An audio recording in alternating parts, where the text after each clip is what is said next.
I've been warning you about Birmingham City, and they are a force to be reckoned with this season. They've proved it once again tonight with another dominant display.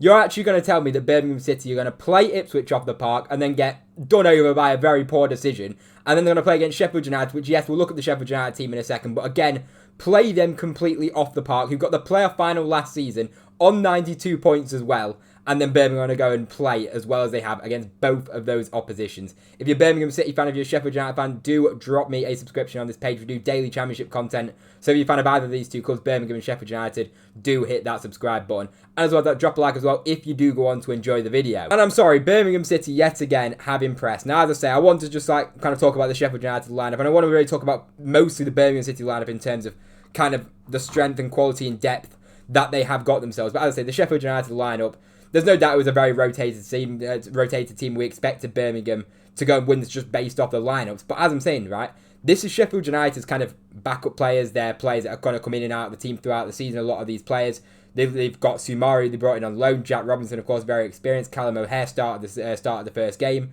Tom Cannon they signed for a lot of money as well. And then a few other players, Sam McCallum as well. There's some still decent players in there. It wasn't exactly like it was a terrible team. Don't get me wrong, some of the players here, the guy who made the mistake it doesn't even have his age on Fotmo. I believe he's still a teenager, this guy, who made the mistake for the Kyogo goal. And yeah, as I say, they got a very young team in Curtis as well. There's still a few young players out there. So as I say, it wasn't exactly an easy game for Sheffield United, having them young players and going away to St Andrews, which again was a really good atmosphere at Birmingham City Stadium. But these are the kind of players that are backup players for Sheffield United right now, of course, in their rotated team. Birmingham City made changes. Birmingham City made changes to their starting 11. You look at who came in. James Beadle came in. Cashin came in. Ethan Laird came in. Leonard came in. Doyle did as well. Williamson. So they've changed, half of their lineup. And you look at that Birmingham City lineup right there and you think, if they played in the Championship, I think you'd be very happy putting out that lineup. And as I say, a lot of these players are kind of players that are on the cusp of making that starting 11. They've definitely made a good impression. I spoke about it in the video, looking at this game before speaking about Birmingham. It's an opportunity for these players to state their claim for that starting 11 spot in the Championship week in, week out, which, as I say, this is what Birmingham City are building, this kind of competition for place and the competitiveness in general in the squad to bring the best out of each other, and we're already seeing that in Game 2. But as I say, Sheffield United, I just want to speak on them quickly because it was worrying times for Sheffield United. I know it's only a cup game, they rotated the side. They did also bring on their strong players as well after 56 minutes. Sidney Peck came on at half-time. They brought on Tyler Binden, Gustavo Hamer, Tyrese Campbell and Brooks, all these players starting in their first game of the season. But for Ruben Stellers, it's not a good start in the slightest to get played off the park the way that they did against Birmingham. If we just have a look at the stats, we'll just pull up the stats quickly before we go in depth on Birmingham. Sheffield United had one shot on target, and it was, it's not a freak goal because it's an unbelievable piece of skill and quality from Gustavo Hamer, and that's what he's got in his locker. But at the same time, that goal very, very rarely happens, let's be real, for a player with Gustavo Hamer's quality to be pulling off a shot like that, to even have the audacity to go for the shot, let alone find that little piece of space that James Beadle left, because James Beadle, let's be honest, he was a little bit too far off his line. We'll talk about James Beadle a little bit more later on, but I think he was a little bit too far off his line to begin with to get dinked in the first place. But you can't take anything away from the finish from Gustavo Hamer. That piece of quality is of a Premier League player, and I spoke about him on TikTok. I think this guy should be going to the Premier League. If he didn't look like he'd had a few too many pies, and I just think that genuinely puts clubs off going for Gustavo Hamer, because you look at in the Premier League with it being so physically demanding. Of course, the Championship is as well, but we know the Premier League is kind of a complete different step up. Gustavo Hamer, I think if he didn't have that kind of issue, then I think clubs would definitely be going in for Gustavo Hamer in the Premier League, and that might ultimately stop clubs from going for him. But I think, in my opinion, the guy's absolutely got the quality to go and play for a Premier League club, and he's shown that yet again, because he was doing everything for Sheffield United once he came on. He was at the back making tackles in his own box. He was scoring from the halfway line. He was playing progressive passes forward to Tyrese Campbell, who could have got a penalty. I don't think it was, but it was definitely a shout for a penalty.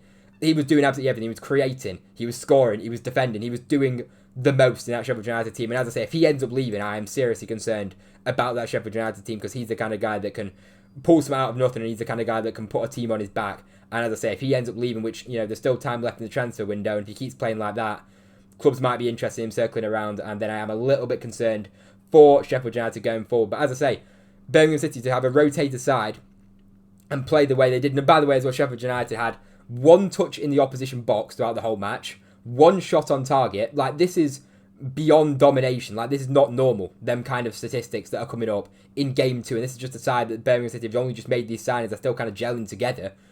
I mean, I fear for opposition teams going to St Andrews throughout this season, because these are teams that have come so far in Ipswich and Sheffield United that are top-end championship clubs, or supposedly, and Birmingham City have made them both look very, very average. So nothing but positives in terms of that. Now, of course, Birmingham City getting the first goal of the game, Kyogo scoring the goal. I gotta say, poor from the Sheffield United centre back. I don't want to dig the guy out too much. He's only a young lad, but I think it was Demarai Gray. It's Demarai Gray who pressed him well, played the ball across to Kyogo. Couldn't possibly miss that. Now, Kyogo had opportunities. What was it? Will it show me is actually, yeah, expected goals for Kyogo 1.73. The guy, there's no doubt, should have had more than one goal this game. Of course, his goal was a tap and he couldn't possibly miss. But of course, he had that chance where he ran through on goal. He had numerous chances in the game. I think he had an opportunity there. This one here, where he shot wide, and he definitely, I think he had Keshi Henderson out to the left potentially, and he should have released a pass. There were a few decisions there that Kyogo made, especially when he was through on goal in that chance as well, where his decision making was no doubt poor. But at the same time, you've got a striker there that's so busy in terms of occupying defences and getting opportunities. You'd rather your striker look dangerous and maybe miss a few chances. Yes, that isn't ideal. You don't want your striker missing, but it's better than, say, for example, a Tom Cannon who's come into Sheffield United, who has been, yeah, you can say, yeah, he's been starved of any service. He hasn't, he's not had the service that a Kyogo got in this game. But at the same time, Kyogo offers a lot more. He's running in behind. He's occupying defenders. I feel like Tom Cannon is so much easier to play against, and I feel like, as I say, I think Kyogo has that kind of tenacity, that work ethic, which I'm just not really seeing from Tom Cannon compared to that. And he's a player that for Sheffield United should definitely be concerned about, given the fact that they spent a lot of money on him.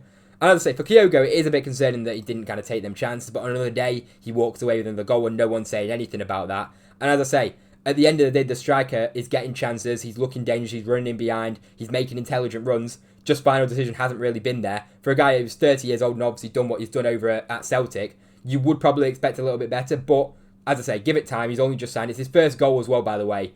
I can't remember how long it was. It's a long time since Kyogo last scored because he struggled at Rennes. So it's good for him just to get himself that goal.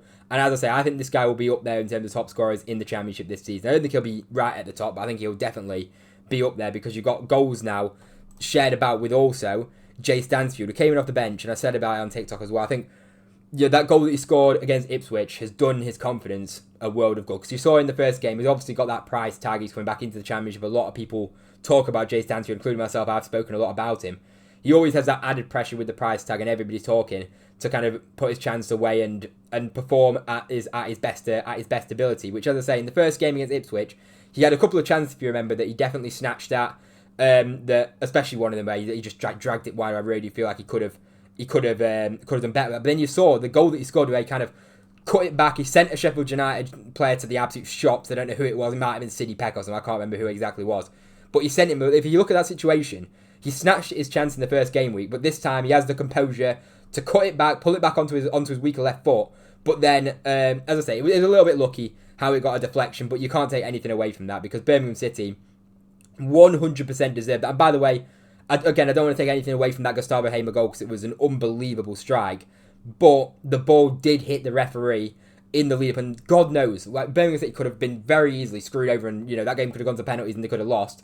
They could have very easily got screwed over by two refereeing decisions in the opening two games. Like, how's your luck? Luckily, obviously, ended up winning the game. But as I say, the ball hit the referee, and it kind of just ricocheted to Gustavo Hamer, and then just put it in the net from the halfway line. And like every normal referee is stopping the game immediately and doing a drop ball because that's the rules as far as I'm aware, unless the referee or they've decided to change the rules out of the blue. As far as I'm aware, that's the drop ball, and there's no chance of it, there's no opportunity, even though it was hardly an opportunity for Hamer. But that doesn't happen with what happened to Gustavo Hamer. Then you're looking at another comfortable Birmingham, or comfortable 1-0 win or 2-0 win for Birmingham, where you're complimenting them even more. So as I say, there are two decisions that have gone against them, and up against two teams that are meant to be right up there come the end of the season. Yes, Sheffield United played a weaker team, but as I say, so impressive from Birmingham City. And I just want to speak on the players that have kind of come in. You've got we'll speak about James Beardle last, but you got Cashin who came in, who definitely could have had himself a goal, so he miskicked one on his left foot.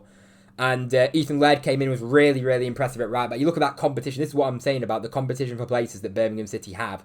You've got Osayi Samuel, in my opinion. I think he got man of the match against Ipswich, was unbelievable. Jack Clark completely locked him up and was so impressive physically.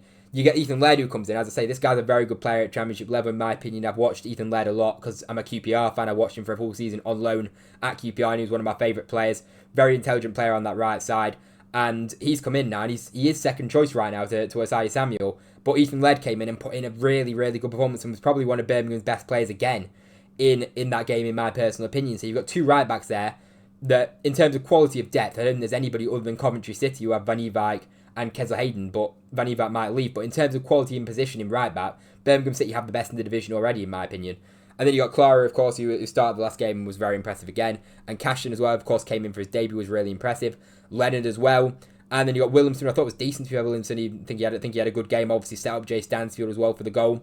Tommy Doyle, very, very good midfielder as well. Obviously, kind of a very hard working midfielder. You saw the kind of fight and tenacity that he had when he had that kind of scrap with Demarai. Demarai was complaining about fouling Tommy Doyle after literally studs down on the ankle. It was a nasty tackle. I don't know what Demarai had the cheat to complain at Tommy Doyle for that one. But as I say, the quality and depth is absolutely there because some of these players might not be starting. You've got players that came on. You look at the likes of Paik, then you look at the likes of Jay Stansfield, Keshi Anderson, Samuel, all these players that started the first game. There's so much quality and depth, which, as I say, Sheffield United just don't have that same level. And we're talking about a newly promoted side here. Now, James Beadle, I think obviously he had pretty much nothing to do realistically other than that goal, the goal that went in, unfortunately. He will be furious. Of course, obviously, he's got that kind of battle with Allsop for that number one share and to play as the number one goalkeeper for Birmingham. He'll be furious of letting that one in. I know at the end of the day, he couldn't really do much about it. He was too far forward from when the ball was on the halfway line, but who can then predict that the ball's going to break off the referee like that? And then Gustavo Hamer, with the quality he's got, is going to just release one from the halfway line, and it's an inch perfect shot, which goes into the back of the net. So you can't be too critical of James Beadle. But at the same time, from a James Beadle perspective, you'd imagine he will be so frustrated with letting that one in. Because obviously, as I say, there's a pressure on all of these players in these starting 11 and all these players that are coming off the bench to perform, given the level of competition that Birmingham City have and Birmingham City have built in this side. And they're up against Blackburn Rovers next in the Championship, and Blackburn have started the season poorly. I put Blackburn in my predictions personally. I think they could be down there come the end of the season. I actually put them in the relegation as a little bit of a bold prediction, and I'm not convinced of Blackburn. I think they've got a few issues with the fact that they've lost so many players that have been there for a few years in terms of players that, you know, they know the Championship and they don't really have that as much anymore compared to what they have done in previous years. And Valérien Ismaël as well, I'm still not sold on. So I think Birmingham City have a great opportunity to go there and make another statement performance. I think from what I'm seeing, Birmingham City fans have said that their kind of record at Ewood Park isn't too great. Let me know in the comments. That's what I think I've seen in my TikTok comments. But I have full faith in Birmingham going to Ewood Park and going picking up a result. In my opinion, I think it could really be a convincing performance for Birmingham. As I say, they've got so many players that are all fighting for that starting spot, and I've been so impressed with them this season. There's so many positives to take, and as I say, for Birmingham City, long may that continue. So anyway, let me know what you think of the video in the comments down below. Let me know what you think of the game, and let me know what you think of Birmingham City and Sheffield United in the comment section down below. If you're a Birmingham City fan, and if you're a Sheffield United fan, do hit that subscribe button. If you watch this point, you may as well hit that subscribe button. It only takes 1 second, and we do daily Championship content. So if you're a Championship fan, do hit that subscribe button. It is the place to be. As I say, drop a like, subscribe to the channel. Thank you very much for watching. I hope you enjoyed, and I'll see you in the next one.